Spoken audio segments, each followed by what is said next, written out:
सावित्री 2 बेटों की माँ थी। उसे इस बात पर बड़ा घमंड था। वो मानती थी कि बेटे घर की शान होते हैं। ये ले सावित्री, मिठाई खा, मेरे यहाँ पोती पैदा हुई है। ये सुनते ही सावित्री मुंह बना के कहती है, अरे तू तो लुट गई, बर्बाद हो गई, तेरे यहाँ लड़की पैदा हो गई। अरे तू ऐसा क्यों कह रही है? मैं तो बहुत खुश हूँ। अरे जब तेरी पोती के पीछे तुझे खर्चे पर खर्चे करने पड़ेंगे ना, तब ये तेरी सारी खुशी गम में बदल जाएगी। पहले लड़की की पढ़ाई लिखाई का खर्चा, फिर उसकी शादी का खर्चा। अरे आजकल की शादियाँ कितनी महंगी हो गई है। गहने बनाओ, लाखों रुपए पानी की तरह बह जाते हैं। लड़कियाँ तो सिर्फ खर्चा करवाने के लिए ही पैदा होती हैं। इस तरह लड़कियों के प्रति अपने विचार व्यक्त करते हुए सावित्री ममता को लंबा चौड़ा भाषण देके चली जाती है। अब तो आप लोग इस कहानी में सावित्री देवी का पात्र अच्छी तरह समझ ही गए होंगे। कुछ समय बाद सावित्री की बड़ी बहू भी एक लड़की को जन्म देती है। फिर क्या था, सावित्री पूरा आसमान सर पर उठा लेती है। हे भगवान, ये तू मुझसे किस जन्म का बदला ले रहा है?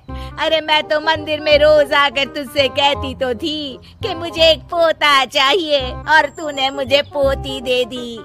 इतनी मिठाइयाँ और प्रसाद चढ़ाने का क्या फायदा हुआ?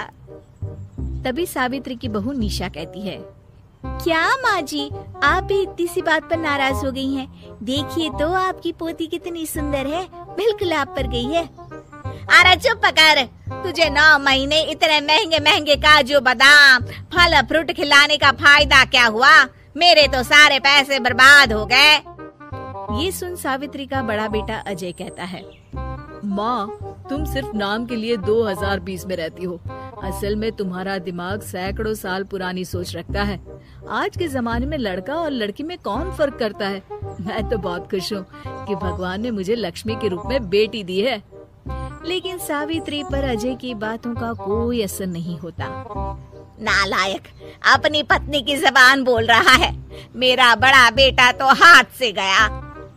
लेकिन सावित्री देवी हार मानने वाली नहीं थी। वो पोते की चाह में अपने छोटे बेटे विजय की शादी करवा देती है।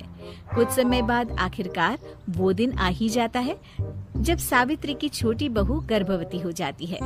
सावित्री इतनी खुश हो जाती है कि वो बच्चे के जन्म से पहले ही सारे मोहल्ले में ढिंढोरा पीटने लगती है। ये क्या सावित्री, तू तो पोते के जन्म से पहले ही मिठाई बांट रही है। पहले पोता पैदा तो होने दे, और फिर क्या पता अगर पोते की जगह पोती पैदा हो गई तो। ये सुन सावित्री चिढ़ जाती है। अरे अपनी काली जबान मत चला, मेरी मिठाई खा के मेरा ही बुरा सोच रही है। बड़ी आई, ला मेरी मिठाई वापस कर।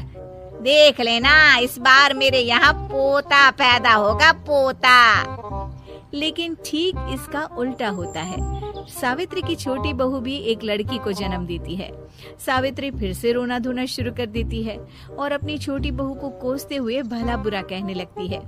देखते ही देखते ये सावित्री की रोज की आदत हो जाती है। एक दिन उसकी इस आदत से परेशान होकर विजय अपने भाई अजय से कहता है, भैया, माँ खुद एक औरत होकर हमारी बेटियों को पसंद नहीं करती, उल्टा उन्हें रोज कोसती रहती है। मुझे माँ की यह आदत बिल्कुल पसंद नहीं आती। अरे तू ठीक कहता है, मैं भी अब माँ से तंग आ गया हूँ। अच्छा, तो अब तुम दोनों इस तरह पीठ पीछे मेरी बुराई भी करने लग गए हो?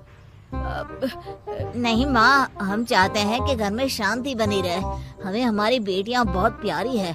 मैं नहीं चाहता कि वे तुम्हारे ताने सुन सुन कर बड़ी हो, और इसीलिए हम दोनों ये घर छोड़कर चले जाएंगे।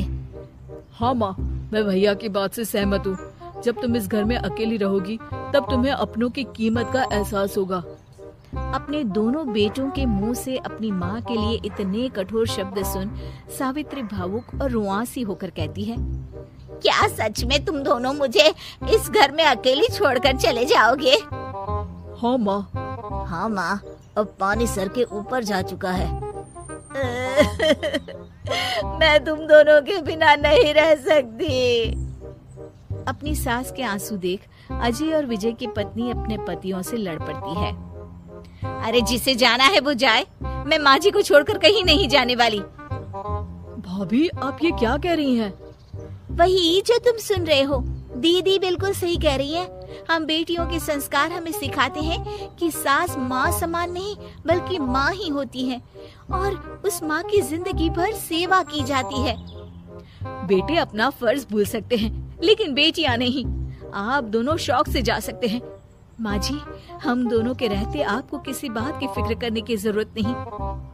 फिर क्या था, सावित्री के ऊपर छाए बेटों के घमंड के बादल उसकी बेटी स्वरूप बहुओं के तेज के आगे आंसू के रूप में परिवर्तित होकर सावित्री की आंखों से बहने लगते हैं और वो उन दोनों को गले लगा लेती है। मैं जिंदगी भर बेटियों को कोसती रही, लेकिन आज तुम दोनों को देख मुझे समझ आ गया कि बड़े अभागे होते हैं वो लोग जिनके घर बेटियां नहीं होती।